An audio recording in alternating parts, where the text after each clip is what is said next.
আসসালামু আলাইকুম। ম্যান পাওয়ারে একটা বড় পরিবর্তন আসছে। আসলে অনেকেই কিন্তু হয়রানির শিকার হয়ে যাবে। অনেকের সবকিছু ঠিক আছে, কিন্তু ম্যান পাওয়ার হচ্ছে না। অনেকের ৫ দিনে হচ্ছে, অনেকের ৭ দিনে হচ্ছে, অনেকের ২ মাসে হচ্ছে না, অনেকে বারবার রিজেক্ট করে দিচ্ছে। এর ভিতরে কিন্তু একটা অপশন রয়েছে ভাই।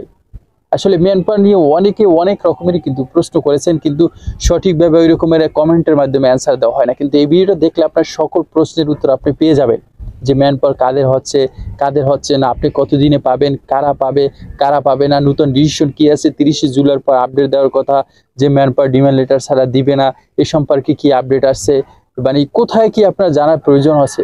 অবশ্যই এই ভিডিও যদি আপনি কষ্ট করে দেখেন আপনি জানতে পারবেন। ভাই ভিডিও তো আপনি অনেকেই দেখতেছেন, তাই না? চ্যানেল তো অবশ্যই চ্যানেলটি সাবস্ক্রাইব করবেন, ভিডিওতে লাইক না দিলে একটা লাইক দেবেন, কারণ এটা আপনার থেকে আমি আশা করতে পারি এরকম ইনফরমেশন দেওয়ার জন্য। ম্যান পাওয়ার আপনি কতদিনে পাবেন? যারা আবেদন করছেন, ভিসা পেয়েছেন ৩০শে জুলাইয়ের আগে, তাদের জন্য একটা সুখবর আছে। তারপরে যারা নেবেন তাদের জন্য ভালো একটা সুখবর আছে, বা কোনো আপডেট আছে, সেটা আমি আপনাদেরকে জানাবো। আগে ৩০শে জুলাই মানে ৩১শে জুলাইয়ের আগে যারা ম্যান পাওয়ারের জন্য আবেদন করছেন, তাদের ভিসা আগে লেগেছে, ম্যান পাওয়ারের জন্য আবেদন করছেন, আপনি এজেন্সি আবেদন করছেন, তাদেরগুলো পান নাই।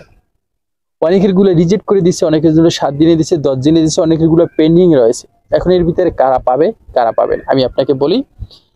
যারা আবেদন করেছেন এবং যারা একটা ইনচার্জের আন্ডারে ৫টার নিচে ভিসা রয়েছে, তাদেরগুলো খুব ইজিলি হয়ে গেছে। অনেকের গুলো পেন্ডিং আছে বা সিরিয়াল আসে না, এজন্য হয়তো বা হয় না, আপনার কনফিউশন থাকবে না। তবে আপনার জানার বিষয় আছে যে আপনার ইনচার্জ মানে আপনার যে কপিলের আন্ডারে কয়টা ভিসা রয়েছে, সেটা কি ছোট মুআসসাসা না বড় ইনচার্জ বা গ্রুপ হবে, সেটা আপনার অবশ্যই জানা দরকার। এটা কিন্তু আগে আমি একটা ভিডিওতে বলছিলাম, কিন্তু আপনারা অনেকেই জানেন না, বা ভিডিওটা আপনার টেনে টেনে দেখছেন, এই জন্য সঠিক ইনফরমেশন পান নাই। অবশ্যই ভিডিও দেখেন।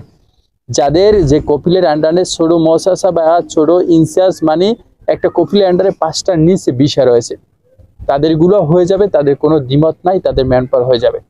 কিন্তু দলটা খাবে যারা কোম্পানিজ গুলো বিষয় ব্যবসায়ী করে, এরকমের যারা রয়েছে, যাদের কাজ দেবে, কোন জায়গায় কি নেবে, মানুষ দালাল চক্র হতে পারে বা বিভিন্ন বিভ্রান্তিতে পড়তে পারে। এই কারণে কিন্তু বাংলাদেশে একটু কনফিউশন আছে যে এই প্রবাসীগুলো যে হয়তো হয়রানির শিকার হতে পারে। এই জন্য আমরা ডিমান্ড লেটারটা বাধ্যতামূলক করে দিই। এখন আপনি আসলে এটা জানবেন, আপনার এজেন্সির সাথে কথা বলে, যে ভাই এটা চেক করে দেখেন যে আসলে কিভাবে আমরা বুঝতে পারবো যে আমাদের এই কফিলের আন্ডারে কয়টা ভিসা রয়েছে বা ইনচার্জের আন্ডারে কয়টা ভিসা রয়েছে। এটা যদি নির্দিষ্টভাবে আপনি জানতে পারেন, যদি দেখেন ছোট ৫টার নিচে, তাহলে কিন্তু আপনি ইজিলি পেয়ে যাবেন। আর যদি বেশি হয়ে থাকে, সেক্ষেত্রে আপনার কনফিউশন বা একটু হয়রানি হতে পারে। অনেকের কিন্তু ম্যান পাওয়ারের জন্য আবেদন করছে, সেটা কিন্তু বারবার রিজেক্ট করে দিয়েছে, আবার আবেদন করতে হবে। এখানে কিন্তু একটা হয়রানি রয়েছে, আবার বারবার কিন্তু এটা দেওয়া যাচ্ছে না, বিভিন্ন রকমের প্রবলেম আছে। তবে টাকা পয়সার একটা ব্যাপার স্যাপার আছে, আপনি এজেন্সির সাথে কথা বলবেন যে ভাই যদি এরকমের কোনো প্রয়োজন হয়, অবশ্যই আপনি সেখানে কন্ট্যাক্ট করে আমার ম্যান পাওয়ারটা বের করে দেন। কারণ সবকিছু তো হয়েছে ভাই, ম্যান পাওয়ারের জন্য আপনি আটকে থাকবেন কেন? আপনি তো লর্ডস অফ প্লেসে কিন্তু আপনাকে টাকা দিয়ে কাজ করেছেন, কারণ এটা বাংলাদেশে আমি জানি। আপনি স্বীকার না করলে আমি বুঝি যে অনেক জায়গায় কিন্তু আপনার কম বেশি টাকা দেওয়াই লাগছে। সেক্ষেত্রে এখানে না দিয়ে এখন শেষ পর্যায়ে আটকে থাকবেন। জানি আপনার কষ্ট হচ্ছে, একজন প্রবাসী অনেক কষ্ট করে কিন্তু দেশের বাইরে যাচ্ছে, লিন করে হোক, বিভিন্ন রকমের টাকা সংগ্রহ করে যায়। এরপর যদি এখানে আপনার হয়রানি হতে হয় বা আটকে থাকতে হয়, সেক্ষেত্রে আসলে খুব কষ্টের জিনিস। আশা করি এখান থেকে আপনি যে কোনো ওয়েতে আপনি বের হয়ে যাবেন, আর ম্যান পাওয়ার আপনার হবে।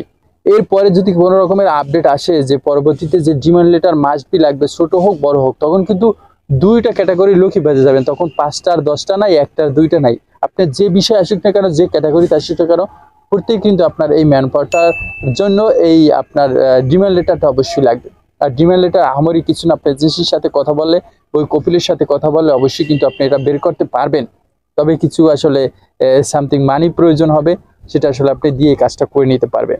আশা করি আপনি বুঝতে পারছেন যে বিষয়টা কতদিনে পাওয়া যায়। হ্যাঁ, ম্যান পাওয়ার বেসিক্যালি ১ সপ্তাহ থেকে ২ সপ্তাহের ভিতরে পাওয়া যায়। যাদেরগুলো পাওয়া যায় না, হয়তো বা সিরিয়াল মেনটেন করছে বা সিরিয়ালের জন্য হয়তো বা আপ ডাউন হচ্ছে, এরকমের হতে পারে। বা আপনি যদি মনে করেন যে বৃহস্পতিবার যদি ওটা আবেদন করা হয় বা জমা দেওয়া হয়, সেকালে শুক্র শনিবার ২ দিন বন্ধ থাকে, এক্ষেত্রে একটু টাইম বেশি লাগে।